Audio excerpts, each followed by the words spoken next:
kenapa akhirnya Rini memutuskan untuk muncul di depan layar? Mungkin ini jadi pertanyaan juga buat kalian. Betul nggak? Iya nggak? Ini sekarang muncul di depan layar dengan PD-nya. Apakah memang mungkin ya Rini ini punya impian sebelumnya pengen muncul di depan layar tapi terhalang oleh profesi? Karena sekarang udah gak berprofesi di situ, akhirnya muncul juga di depan layar nih. Bener ya?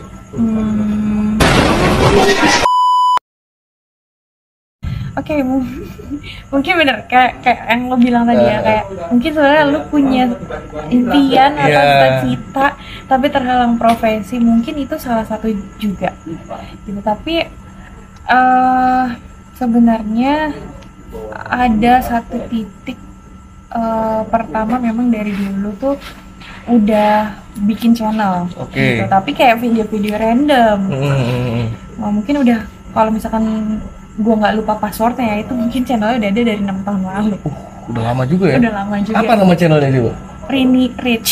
Rini Rich. Mungkin boleh di search, itu jejak digital nggak bakal hilang gitu. Iya benar. Rini Rich ya. Cuman pas awal Januari kemarin banyak video-video yang gue delete sih, kayak masih ada sisa 2 lah video. Malu gitu. Dia. Malu, benar malu, karena gini ya, jadi nggak semua orang yang tadinya di belakang layar, yang bikin skrip, bikin kreatif, bikin apa segala macam, itu bisa dan mau tampil di depan layar. Karena belum tentu mereka itu bisa ngebawain kreatifnya mereka gitu. Termasuk salah satunya juga gue merasakan hal yang kayak gitu. Iya, percaya dirinya beda. Betul, kita pede sama ide kita, tapi kita belum tentu pede ngebawain ide kita sendiri gitu. Mungkin itu. Makanya di situ juga ada namanya simbiosis mutualisme teman-teman, dimana ada orang yang memang bekerja di depan layar dan ada orang yang bekerja di balik layar. Gunanya di situ. Nggak semua orang yang muncul di depan layar punya ide kreatif. Nah, idenya itu dari mana? Dari orang yang di belakang layar. Nah, Rini ini salah satu orang yang memiliki ide kreatif dan mampu mengaplikasikan itu di orang lain. Nah, sekarang Rini dapat tuntutan untuk mengaplikasikan ide kreatifnya di dirinya sendiri.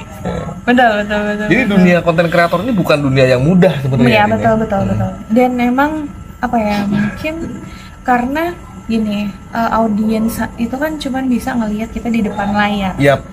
Gitu. Dan nggak banyak juga konten kreator yang selalu munculin behind the scene. Gitu, karena emang mungkin belum familiar aja gitu. Ya mungkin kayak gitu sih. Terus mungkin kedua tuh alasannya, pertama gue udah setahun ini kan freelance ya. Jadi udah memutuskan untuk nggak kerja sebagai karyawan lagi. Gitu.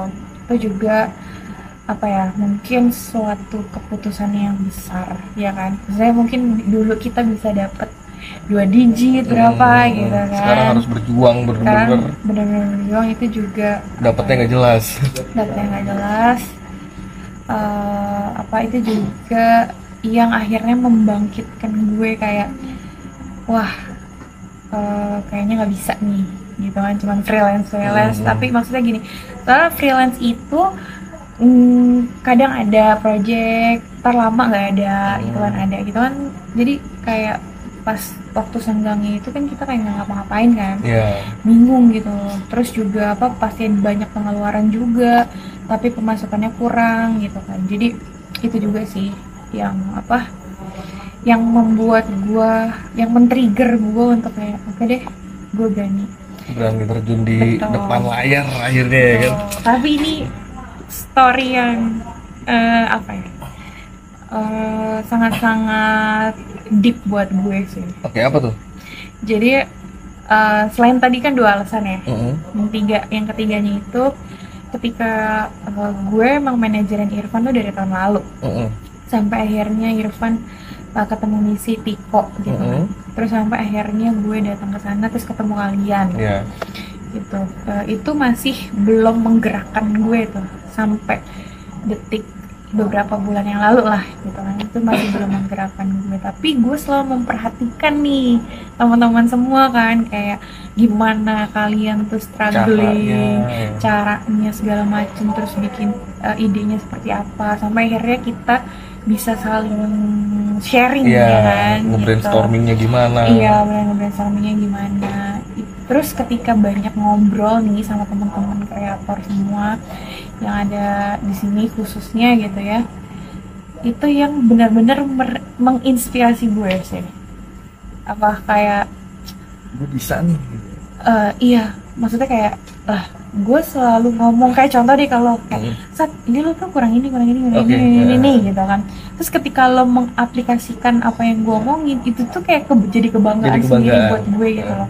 Kayak apa ya? Ide gue dipakai nih. Iya, gue ngerasa sangat-sangat dihargain banget gitu. Terus melihat teman-teman perjuangannya di sini, dan jujur ya nih ya buat semuanya penonton, ini kalau kalian mau tahu ya, analitik AdSense mereka gitu ya, itu tuh gak sebanding sama apa yang udah dikeluarin kalau kita fokusnya dalam bentuk materi ya. Gitu. Kalau kita tujuannya ke nyari duit, ya mendingan kerja. Ya tapi memang betul, berkonten ini untuk menghasilkan uang memang betul, nggak ada yang salah. Nggak munafik, kita nyari duit di sini. Betul, nyari duit. Tapi maksudnya di balik itu tuh benar-benar kayak berjuang banget. Itu yang akhirnya menginspirasi gue, kayak gue sangat-sangat bersyukur dengan keadaan gue sekarang. Kayak gue masih punya kendaraan, gue masih punya ada tabungan gitu kan, yang mungkin bisa cukup lah sebenarnya gue untuk warawiri gitu segala macam. Tapi kok gue nggak bisa berkarya gitu. Sedangkan teman-teman di sini yang mungkin bisa dibilang dalam tanda kutip pas-pasan gitu ya, kendaraan nggak ada, iya gitu kan. Terus juga ya beginilah seperti yang kalian lihat di konten-konten mereka, tapi mereka tetap bisa kreatif. Itu yang benar-benar apa ya, kayak gue merasa ditampar sih gitu. Jadi makanya gue bilang salah satu inspirasi gue akhirnya kenapa gue mau berada di depan layar ya dari teman-teman semua di sini sih. Makanya kayak benar-benar terharu, apalagi kayak hari ini. Kenapa tuh? Tadi sore juga sempet nangis sih. Nggak sore, tadi malam abis tayang videonya dia yang Bas baru datang ke sini, itu Rini nangis teman-teman. Kongres Ibu Haji.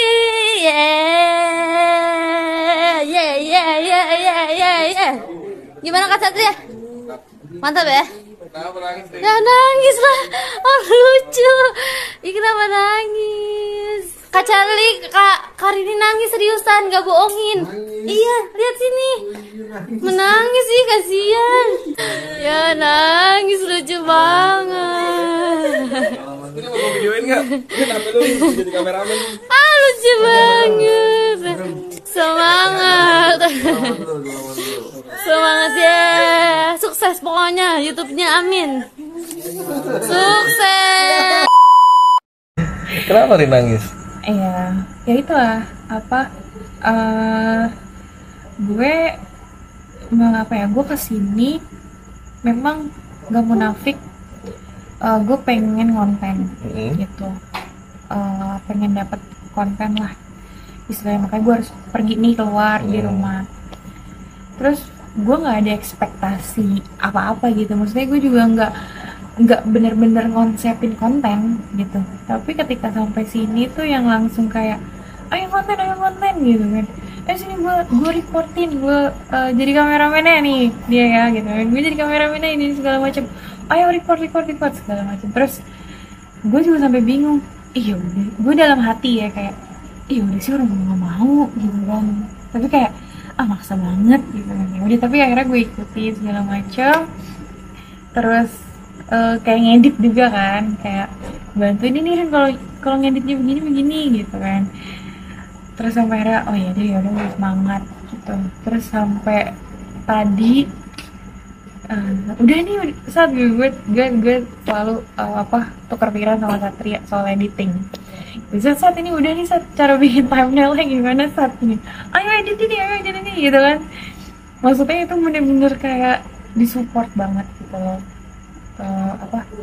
Maksudnya mungkin kalau orang yang nggak tahu kita ya, khususnya yang nggak tahu gue, mungkin bilang kayak lu ngapain sih pansos gitu kan, oh lu kesini cuma mau ngejilat gitu.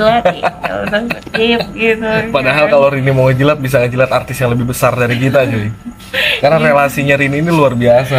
Amin gitu. Terus sampai akhirnya kayak set gue mau tayang premier, ya udah cepetan gitu kan, maksudnya kayak dipecut gitu. Yaudah pas tayang premier benar-benar apa semua anak-anak yang di sini tuh bantu ngeramein di kolom komentar, benar-benar kayak Ayu yang kayak ngumpul gitu kan, ngumpul kita ramein premier hari ini gitu, ngumpul itu benar-benar kayak gue tuh di dalam hati tuh kayak udah drek gitu, nggak sih, kayak nggak ada yang nonton nih gitu. Iya, tapi pas Ayu ngomongnya ngumpul kita ramein gitu tuh kayak gue kayak langsung bangkit lagi gitu, sampai tembus tadi 60 orang yang stay nonton premier gue tuh kayak subhanallah banget gitu. Dan support teman-teman. Rini tahu nggak sih, hal yang kayak gitu tuh keseharian kita semua di sini teman-teman. Jadi saat satu lagi ada yang down, semangatnya lagi kurang, itu selalu ada beberapa yang mecut, ayo bangun, ayo kita mulai lagi, kita mulai lagi. Selalu begitu. Benar. Jadi kita semua saling mengingatkan bahwa kita punya tujuan yang sama, kita harus sampai bareng-bareng. Jangan sampai gue udah nyampe, lu belum nyampe. Ayo kita jalan bareng-bareng. Kita semua di sini begitu. Makanya banyak juga penonton yang mungkin berkomentar di sini tuh lebih kerasa kekeluargaannya. Kenapa kita lebih menciptakan seperti itu? Karena kita sadar kita semua ini orang-orang kecil. Kita semua ini orang-orang yang nggak punya kekuatan. Nah, bagaimana cara menciptakan kekuatan? Ya kita harus sama-sama. Kita nggak bisa sendiri-sendiri. Kalau kita sendiri-sendiri ya kita bakalan jadi kayak puing-puing kecil yang pecah gitu aja. Karena kita sama-sama, akhirnya kita bisa menciptakan sesuatu hal yang besar. Nah, itu juga mungkin bisa diterapkan di kehidupan teman-teman semua di luar sana, betul nggak? Benar. Buat kalian jangan pernah merasa diri kalian kecil, karena suatu hal yang kecil apabila disatukan dan banyak, itu bisa jadi suatu hal yang besar. Betul. Praktekin aja buat hidup kalian masing-masing. Yoi nggak? Yoi lah, masa enggak sih?